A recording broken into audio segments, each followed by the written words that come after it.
This is Mike for Surf and Turf Roofing here at 96 Avis Drive, doing my digital analysis here for Mr. Scott and family. All right, guys, after my thorough inspection of the inside and outside of your roofing system, I do concur with you guys in replacing this roof, but not just replacing it at any given time. I mean replacing this roofing system as soon as possible for the following reasons in particular, guys. The first thing that I did notice is checking the layers here. Just looking around here, this is a one layer roofing system, but as you can see here, that's felt paper, all that felt paper here, and as you can see under it, all that starting to rot out that decking there. You can see that saturated wood, how dark that is. The eaves of your home have been being hammered with water and moisture, especially over the duration of the time that you guys this roof has been here, which leads me into our very first real big issue here. As you can see, the lack and scarcity of granules here. This roofing system, that's the first major problem, because you can actually see the granules in your gutter system here as well.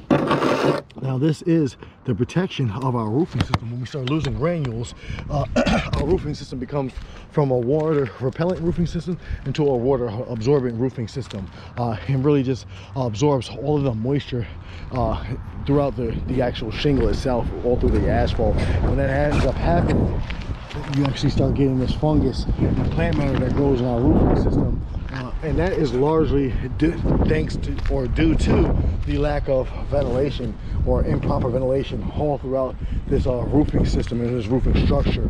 And because of that improper ventilation, these shingles are basically cooking from the inside out, basically baking the granules off of your roofing system and making way in the asphalt for moisture to be absorbed, as you can see with the very dark staining all throughout the roofing structure, as well as the plant matter. But if we don't jump on that, that'll end up costing thousands upon thousands of dollars in damages, guys, which leads me into my next problem. Right on the right side of your home here, on the back north slope here, you can actually see this roof here, the fascia, on your rake here is completely non-existent.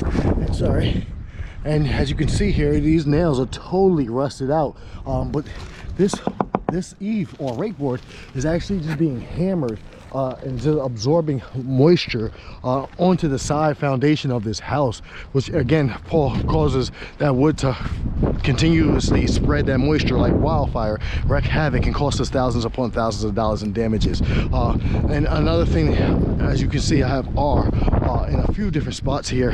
You might have heard me when I was on the adjacent side on the front slope there, but if I put my foot down here, you can actually see the springiness on these soft rotted areas. And you can see this roofing system is totally compromised in absorbing abundance of moisture all front and back slope, as well as your chimney falls. Now down here at your chimneys, as you can see, especially because you guys have a 4-pitch roof, all of this water from every time it rains, and this is one of the reasons why it keeps failing on both of your chimneys here. This water sits right along the backside of this chimney, and actually just ponders, causes a hydrostatic water pressure, as we do know that caused the Grand Canyon to form. That just wreaks havoc and continues to split and allow moisture into the backsides of this roofing system, and that is due to complete and utter poor craftsmanship throughout your roofing system, as you can see with that lack of ventilation. And continuing with the moisture absorption and the lack of ventilation, you get these nail pops, and these nail pops are all around the rake of your home, is a big issue, because as this tar starts to bake and these shingles bake up, that glue bond lifts out. But more importantly, that hot air and pressure pushes these nails completely out of our roofing system, allowing wind to get up under these, especially around the edges here, and blow all that water into our home. Put it to you like this. Just like you see this rusted nail here, you can actually see it on my endoscope, which is just a magnified view of that. I'll put it to you like this. Water hits these nail heads, runs directly down that nail head into the interior of our home, causing us thousands upon thousands of dollars in damages, as well as rotted wood and things that's really harmful to our health. As you can see, this whole side is gapped here as well, going up this I'm so glad you guys called us. I'm going to get down, put together the best plan of action, show you how we can probably mitigate these problems from ever occurring again, because man, this is something serious.